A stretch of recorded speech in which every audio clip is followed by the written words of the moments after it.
بسم الله الرحمن الرحيم. الرحمن علم القرآن خلق الإنسان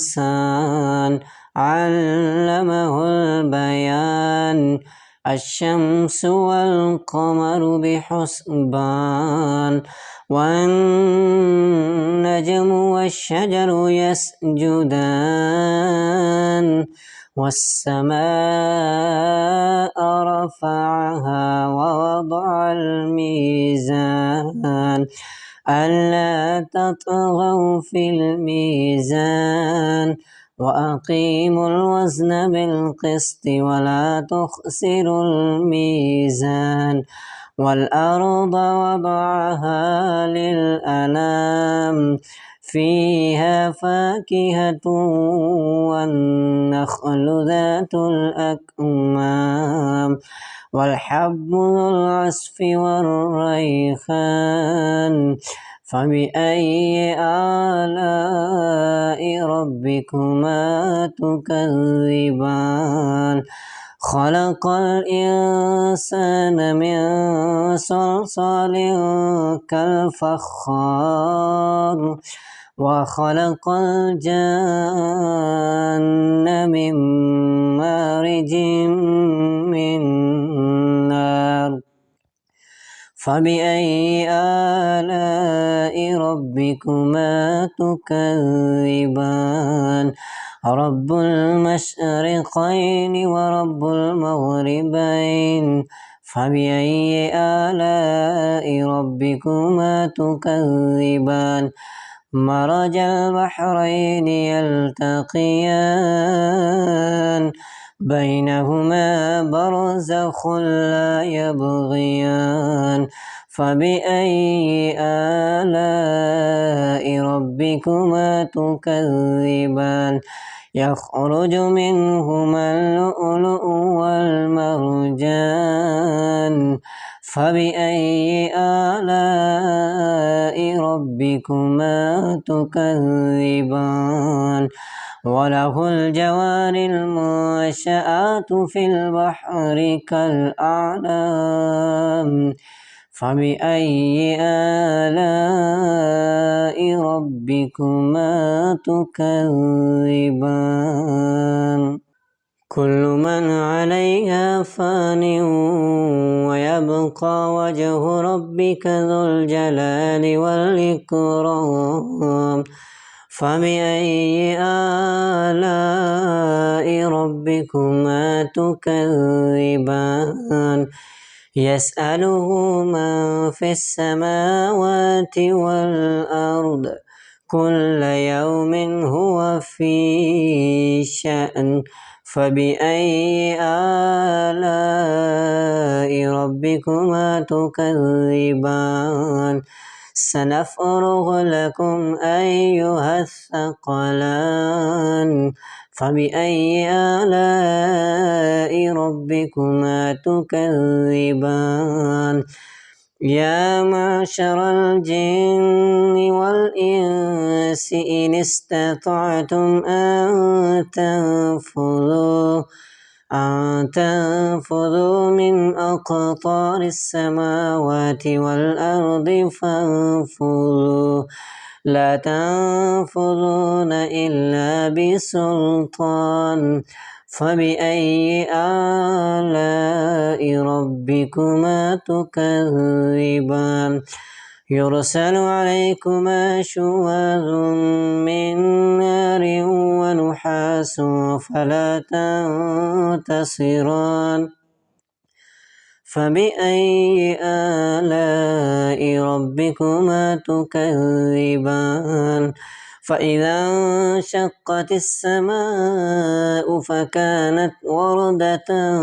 كالدهان فبأي آلاء ربكما تكذبان فيومئذ لا يسأل عن ذنبه إنس ولا جان فبأي آلاء ربكما تكذبان يعرف المجرمون بسيماهم فيؤخذ بالنواسي والأقدام فبأي آلاء ربكما تكذبان هذه جهنم التي يكذب بها المجرمون يطوفون بينها وبين حميم آن فبأي آلاء ربكما تكذبان ولمن خاف مقام ربه جنتان فبأي آلاء ربكما تكذبان ذواتا أفنان فبأي آلاء ربكما تكذبان فيهما عينان تجريان فبأي آلاء ربكما تكذبان فيهما من كل فاكهة زوجان فبأي آلاء ربكما تكذبان متكئين على فرش بطائنها من استبرق وجنى الجنتين دان فبأي آلاء ربكما تكذبان فيهن قاصرات الطرف لم يطمثهن إنس قبلهم ولا جان فبأي آلاء ربكما تكذبان كأنهن الياقوت والمرجان فبأي آلاء ربكما تكذبان هل جزاء الإحسان إلا الإحسان فبأي آلاء ربكما تكذبان ومن دونهما جنتان فبأي آلاء ربكما تكذبان مدهامتان فبأي آلاء ربكما تكذبان فيهما عينان نضاختان فبأي آلاء ربكما تكذبان فيهما فاكهة ونخل ورمان فبأي آلاء ربكما تكذبان فيهما فاكهة ونخل ورمان فبأي آلاء ربكما تكذبان فيهن خيرات حسان فبأي آلاء ربكما تكذبان حور مقصورات في الخيام فبأي آلاء ربكما تكذبان لم يطمثهن إنس قبلهم ولا جان فبأي آلاء ربكما تكذبان